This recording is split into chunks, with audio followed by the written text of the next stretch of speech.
Hey guys, I hope that you're having a great day today. I thought I would sneak in a quick video and update you on some things. Of course, first of all, Nuri Castillo Crawford. I am the author of 3,585 Miles to Be an American Girl.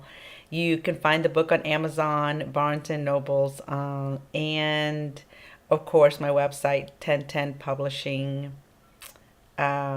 Dot wixsite dot website. Yes.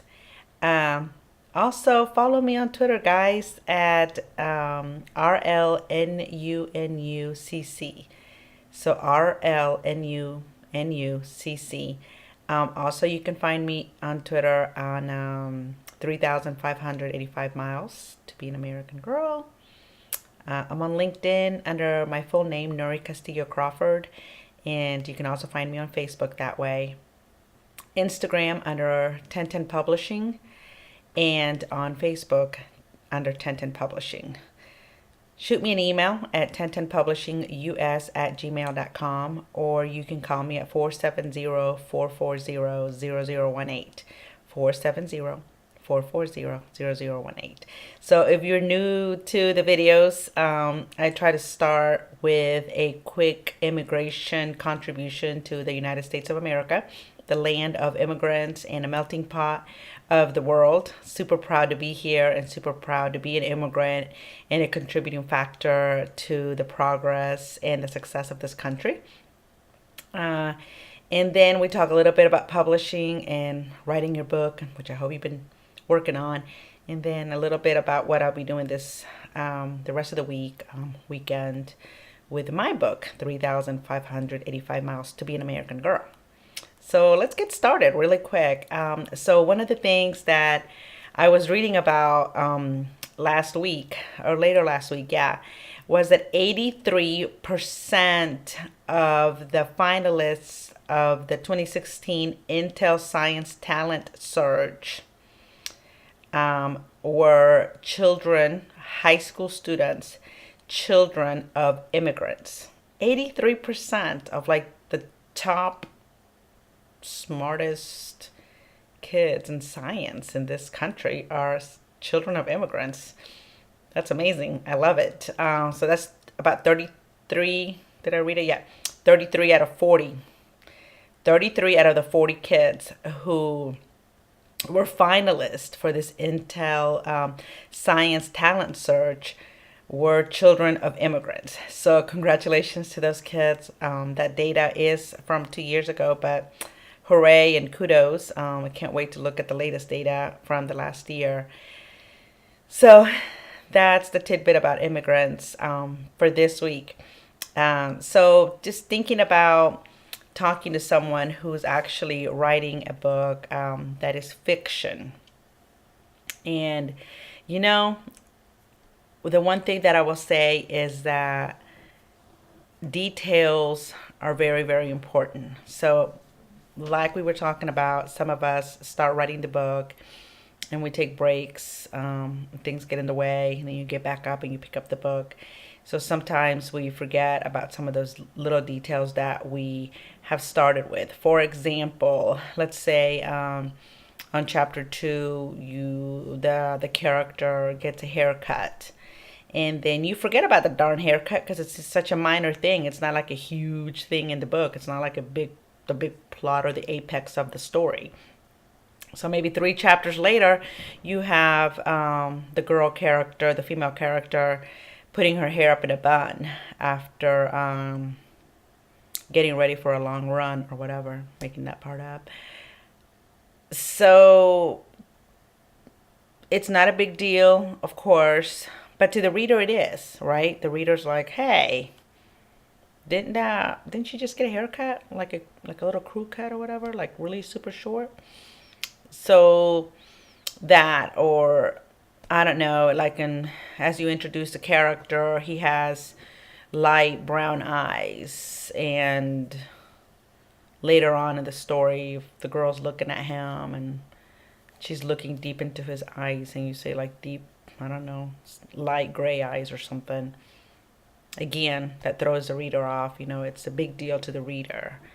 So the devil's in the details. You have to, if you are writing a fictional based story, you need to make sure to have somebody else, at least one or two more people, read your story and pay attention to those details, because we always talk about grammar, technical errors in our stories.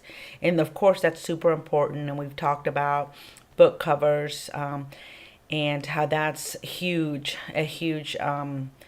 variable in your book. And but also the details. And so in fictional writing, the details are very, very important. And so you want to pay attention to that. When you're reading it, make sure that your details are consistent, and that you're paying attention to them.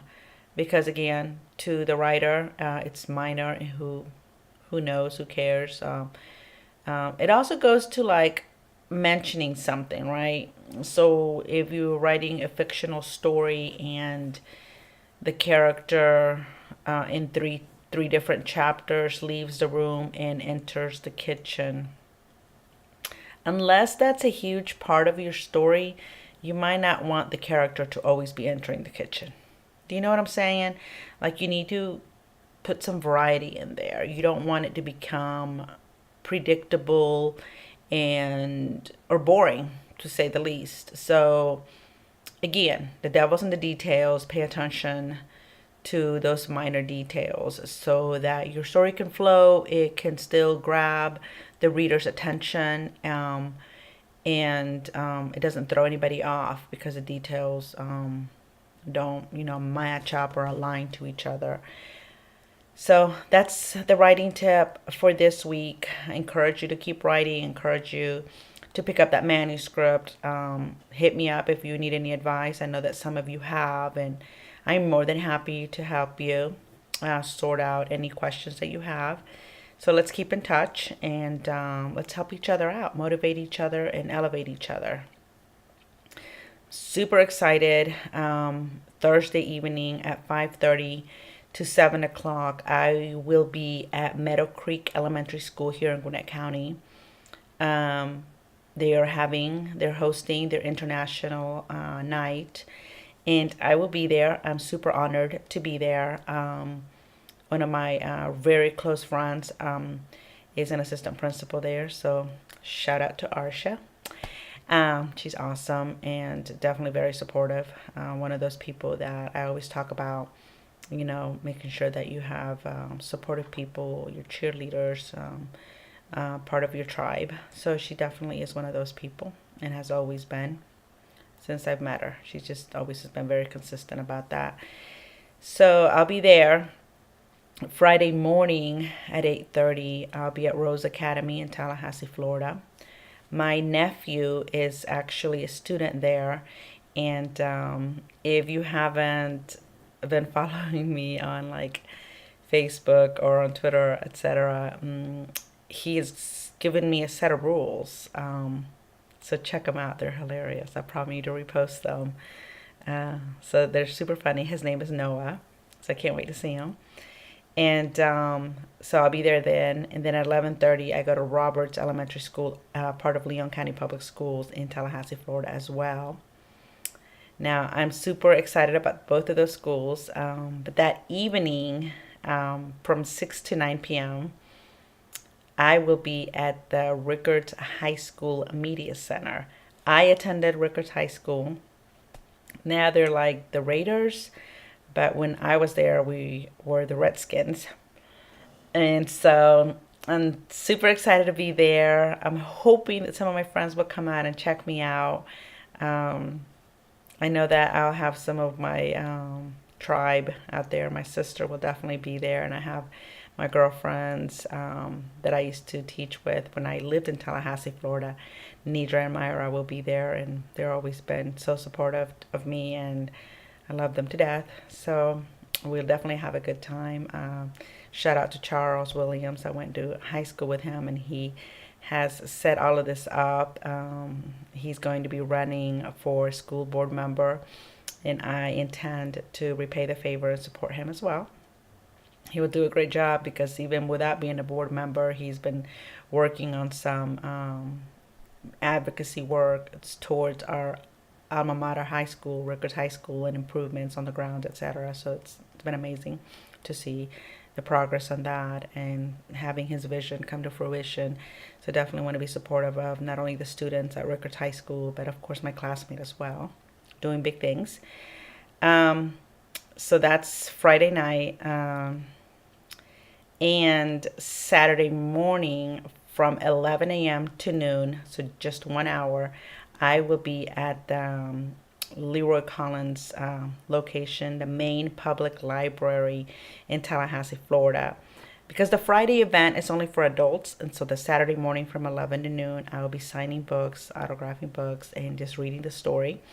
I know that there will be a conjunction. There will be like a I think a story time for toddlers, and so I will be doing the one for the older kids. So I'm hoping that I'll have some kids, and I'll be able to share my story with the children. So I'm looking forward to that too. I definitely don't know how that's going to go much. I have been sharing it, but I haven't really heard a lot of feedback. I guess people don't go to the public library anymore. But we'll see. I'm willing to try and I'm willing to share, whenever and wherever I can. So I look forward to doing that. So that's about it. Totally, totally busy. From Thursday on. So I'm super excited about it. Okay, well, if you have any questions, hit me up at 1010publishingus@gmail.com or call me at 470-440-0018. Like I said, you can find my book on Amazon, Barnes & Noble's online, and on my website, which is under 1010publishing.wix site, /website. I'm on Twitter at RLNunu, NUNUCC, and I'm also on Twitter at 3,585 miles to be an American girl. LinkedIn, I'm connected to a lot of people, over 12,000 people. In Facebook, both of those platforms, I'm under Nuri Castillo Crawford. So I definitely look forward to seeing you there. Instagram, I am on 1010 Publishing, and on Facebook, I have a 1010 Publishing link as well. So I look forward to connecting with you. If you have any questions about how to publish your book, I'll be more than happy to help you. Hit me up, and I will see you here next week. Have an awesome, fantastic week, and don't ever allow anyone's vision of your potential become your reality. Dream big and accomplish bigger. So, talk to you soon. Bye, guys.